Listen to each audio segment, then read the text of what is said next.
Hello, we're Andy, the Maniacal Cinephile. It's the summer of 2020, and where I live, movie theaters and the beaches are still closed. Therefore, I thought it was the perfect time to celebrate the 45th anniversary of the original summer blockbuster, Jaws. Wait a minute. Why am I dressed like I've already been swimming? We don't even own a pool. No, but our neighbor does. Thanks, neighbor! Oh my god! Gary!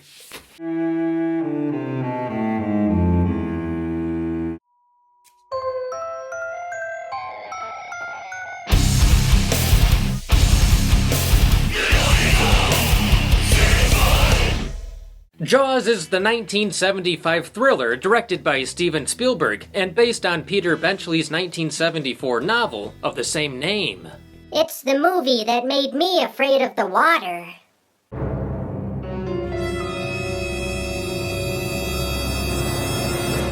Although later in life, Benchley regretted the bad rap he gave to sharks.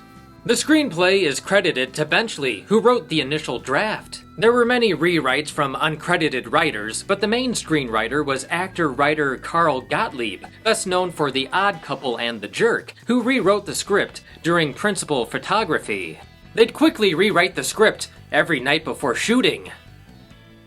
Much like an episode of Monday Night Raw.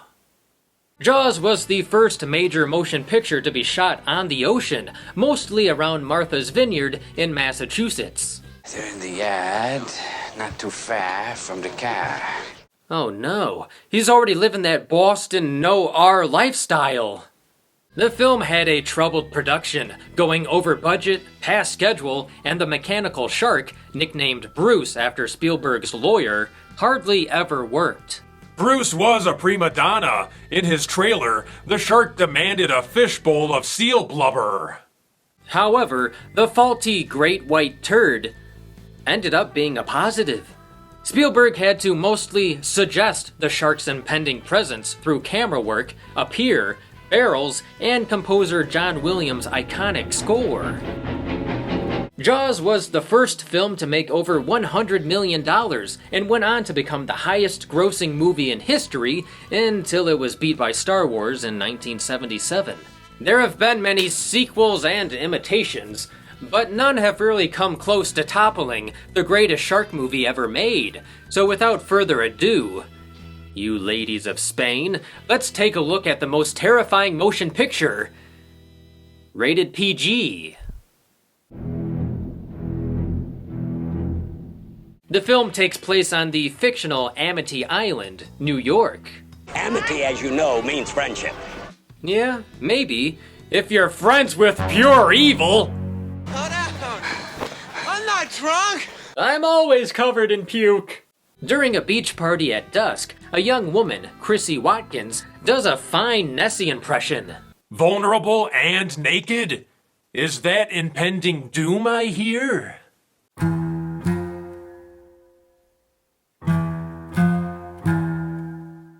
Oh no, I didn't wait the recommended 30 minutes after eating.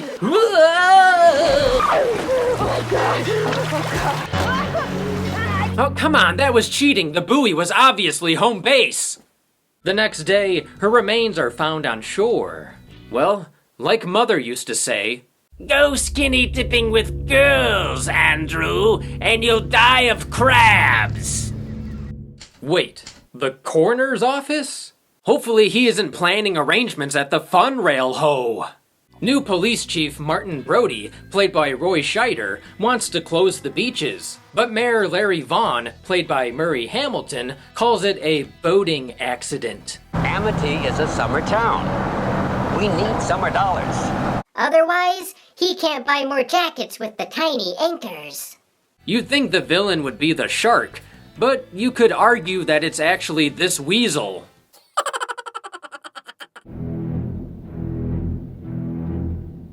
Brody reluctantly accepts the mayor's decision, but still watches the beach. Yes, the beach. I know it's rated PG, but hopefully there's some more titties.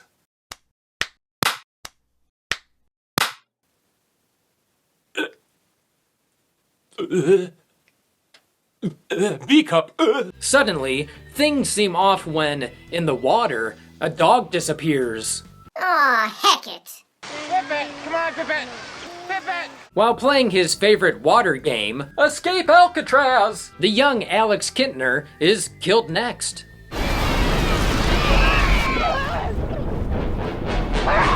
See? Another boating accident. The dolly zoom shot, sometimes referred to as the vertigo shot or the Jaws shot, is a great distortion effect. You simply dolly in as you zoom out. I like to call it the trombone shot. A $3,000 bounty is placed on the shark, which draws out a bunch of shark hunting amateurs. I better catch something. This is my wife's holiday roast. Come and get it. Surprisingly, that's the same way the Food Network gets a hold of Guy Fieri. Swim,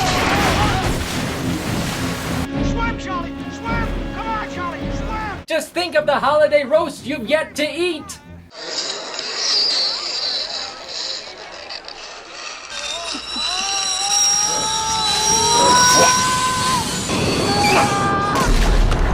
We're then introduced to this story's Captain Ahab, local professional shark hunter, Quint, played by the slurring Robert Shaw. This shark, swallow you whole. Just look at my tasteful drawing of the Kittner boy. Quint offers up his services for $10,000. For that you get the head, the tail, the whole damn thing. I don't want a piece of you. I want the whole damn thing. We're then introduced to consulting oceanographer Matt Hooper, played by Richard Dreyfuss. The officer asked me to tell you that you're overloading that boat. Yeah, they're never gonna listen to a 4-foot bearded child. Hooper examines Chrissy's tray of remains and confirms her death was no boating accident. So the boat did it on purpose. Meanwhile, the locals celebrate when some fishermen catch a shark. What kind of shark? It's a tiger shark. A what? What I want to know is, how did a tiger mate with a shark? Is there video? However, the mouth is too small, and Hooper wants to perform an autopsy. I am not going to stand here and see that thing cut open and see that little Kittner boy spill out all over the dock. I'll go stand over there. Things then get awkward when Mrs. Kittner shows up. Chief Brody? Yes? Standing in line for his turn is Pippett's owner. Lee Fierro, who plays Mrs. Kittner, couldn't fake a slap, so she hit Schneider for real. All 17 takes. You knew there was a shark out there, but still my boy is dead now. Now drunk with power, she's off to slap the gardener who killed her houseplant. Get back! It's Dick Cheney! You're gonna be the only rational man left on this island after I leave tomorrow. Whatever you say, Mr. Pink Elephant. After getting properly shwasted, Hooper prepares Brody some shark fin soup. Ugh, looks like he ate the milkman. Oh no, and Popeye too! The autopsy confirms it's not their man-eater. You still got a hell of a fish out there. With a wang about this big. While searching the night waters, Hooper picks up something on his fancy equipment.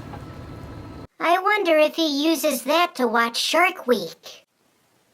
They find the half-sunken vessel of local fisherman, Ben Gardner, and underwater, Hooper discovers a large tooth.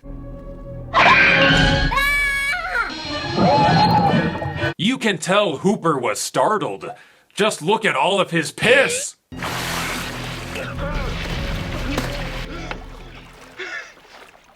I had an accident. That is a deliberate mutilation of a public service message. The last time I saw a PSA mutilation, Smokey the Bear wore a woman like a skin suit. So the next time you're in the forest, be extra careful, okay? If you knew it was me, would you have listened? Somewhere, there's a dead hiker in a bush. On the 4th of July weekend, the beaches are packed. A cloud has appeared on the horizon of this beautiful resort community. A cloud in the shape of a killer shark. Oh, great. Now they have to worry about a sharknado. A child's prank involving a phony shark fin sends the beachgoers into a panic. He made me do it! He told me to do it! The rat was later shanked on the playground. With everyone nicely distracted, the real shark kills its 4th victim, a boater.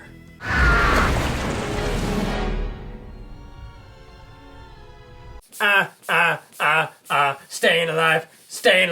Damn it! Don't you give up on me! Live! Damn you! Live! Now that the shark is out of the net, Brody finally convinces the mayor to hire Quint. I'm gonna hire Quint to kill the shark.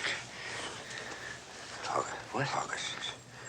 The mayor is flustered because he missed the appointment to fit his coat with more anchors. So finally, the wealthy scientist, the common lawman, and the lower-class fisherman team up. You try this. Made it myself. It's me hat sweat squeezins! Wait until they see what's for dinner. Me father's bone stew. Give me your hands. Oh my god, we're gonna see their first dance! Brody and Hooper set out on Quint's boat, the Orca, to hunt the shark. The Orca, or killer whale, being the only known predator of the great white shark. Farewell and adieu to you fair Spanish ladies. Farewell and adieu, you ladies of Spain.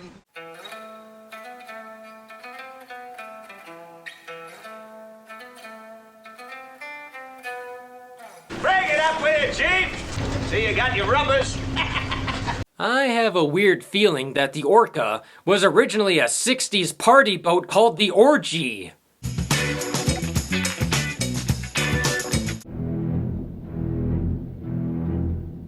While on the Atlantic, Chief Brody is reduced to throwing out Quint's chum. To be fair, most of our close chums end up in a blood bucket too. Come on down and chum some of this shit. I ordered a side of hush puppies! We're then treated to one of the most famous movie lines, and it was improvised by Roy Scheider. You're gonna need a bigger boat. Why? Do you see your discount liquors? Quint estimates its length at 25 feet and weight at 3 tons. That's what she said. 2.5 tons if Bruce could lay off the hush puppies. Quint harpoons the shark with a line attached to a flotation barrel, but it still disappears underwater. If only Quint had a giant six-pack ring. That night, the head-butting Quint and Hooper finally bond, drunkenly playing a game of... Wanna know how I got these scars? See this? Broke me forearm jerking off Poseidon! I got that beat. First grade. Indian burn. Growing up, I always thought Brody was reluctant to share because he was shot or stabbed back in the big city, and that's why they moved. However, in the script, it's only an appendix scar, which Roy Scheider actually had. It's a tattoo. I got that removed. Don't tell me. Mother. I don't think it's that funny. Only because you don't like the mother tattoo I got us. In one of the greatest monologues in film history, Quint reveals that he survived the sinking of the USS Indianapolis and the following shark attacks. Japanese submarine slammed 2 torpedoes into our side, Chief. He was coming back from the island of Is this gonna be a long story? You know the thing about a shark? He's got lifeless eyes. Black eyes, like a doll's eyes. Now, Quint's backstory isn't in the novel, and was another improvement for the film. I'll never put on a life jacket again. Oh, deodorant. Robert Shaw, known for his drinking, was too intoxicated, and this speech was unusable. Embarrassed, Shaw called Spielberg and wanted a second chance. So, the next day, Shaw delivered those famous lines in one take. Anyway, we delivered the bomb. I'm sorry. I was lost in your sexy sideburns. Show me the way to go home. I'm tired and I wanna go to bed. Keep it down! In the morning, I gotta open at Long John Silver's! The crafty shark cuts the power, and the men have to work through the night to repair the engine. Oh, well, there's your problem. The shark put sugar in the gas tank. In the morning, Brody attempts to radio the Coast Guard, but Quint, now obsessed with killing the shark, doesn't want backup. It's personal. Oh, no good, Andy. That's not until Jaws 4, The Revenge. I'm with Quint. For all we know, the sharks have already infiltrated the Coast Guard. All right, freeze! Put your fins in the air! After harpooning another barrel into the shark, Quint attempts to draw the beast into shallow water. Taxidermy man, he gonna have a heart attack when he see what I brought him. An artery blockage? No, sadly, their taxidermist has crippling necrophobia. The damaged engine fails, and the Orca begins to sink faster than the Jaws sequels.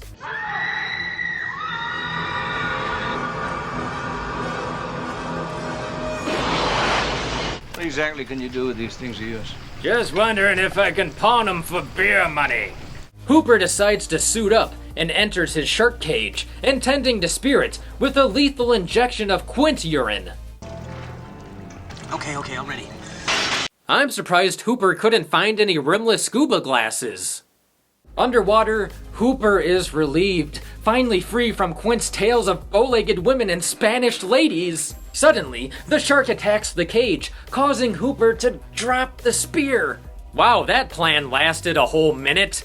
Maybe Hooper can find some starfish to use as shurikens. Meh. Hooper manages to escape and hide while the shark thrashes in the tangled remains of the cage. It's so angry because baby shark is stuck in its head.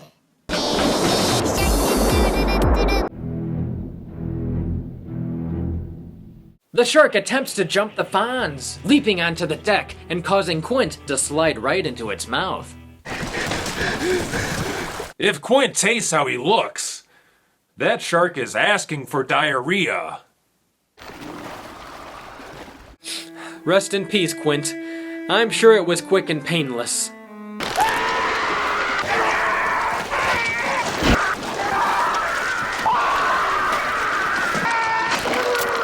I'll always remember when he said, "Hish on the hish on, Chief!"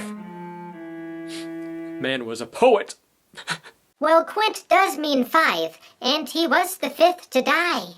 In the book, Quint's foot becomes entangled in the harpoon's rope and he is dragged underwater to his death, similar to Captain Ahab in Moby Dick. Either way, it is Quint's obsession that kills him.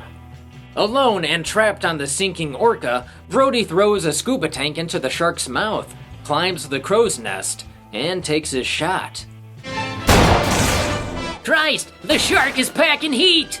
If only Brody knew Quint was still alive in there and using the tank to breathe. Smile, you son of a...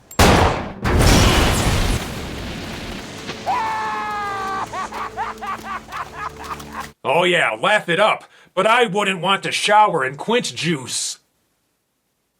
Too much pulp. Ugh. Although Mythbusters did bust the exploding tank myth. Propelled around the container by a jet of compressed air. In the book, the shark slowly swims towards Brody, but dies from its multiple wounds a few feet from the chief. For the movie, Spielberg felt that audiences would respond better to a bang. Unlike the book, Hooper survives in the movie. Where the hell has he been for the last 10 minutes? Befriending a singing crab? Quint. No. Dang, I had a new scar to show him.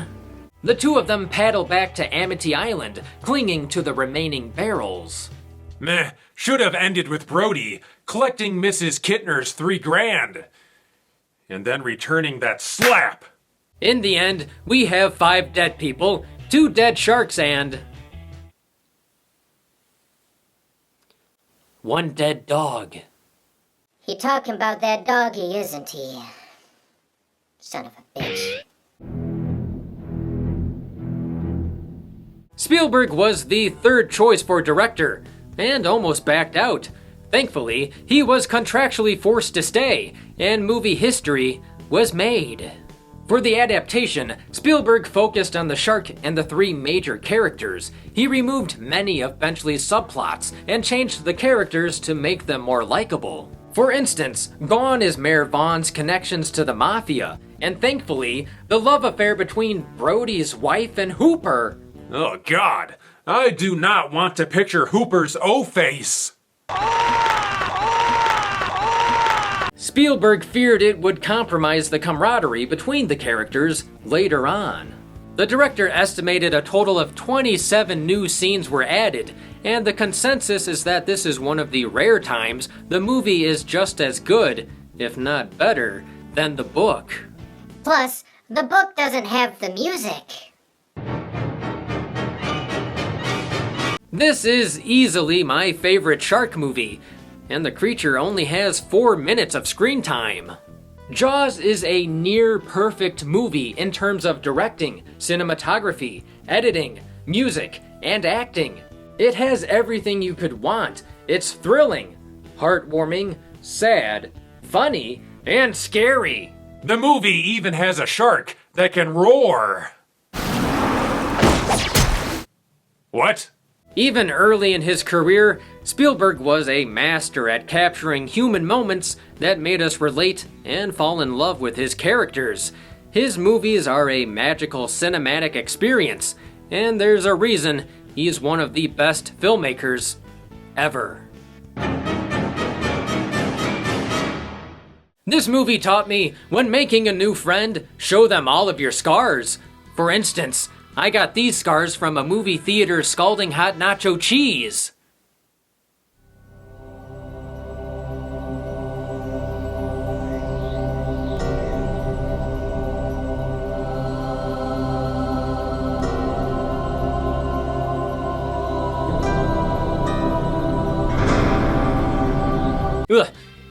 Share some of your scar stories in the comments below.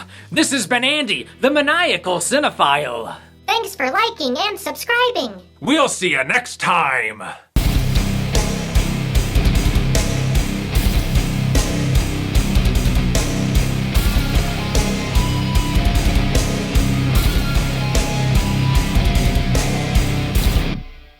Use your credit card. Call now or order online at timelife.com.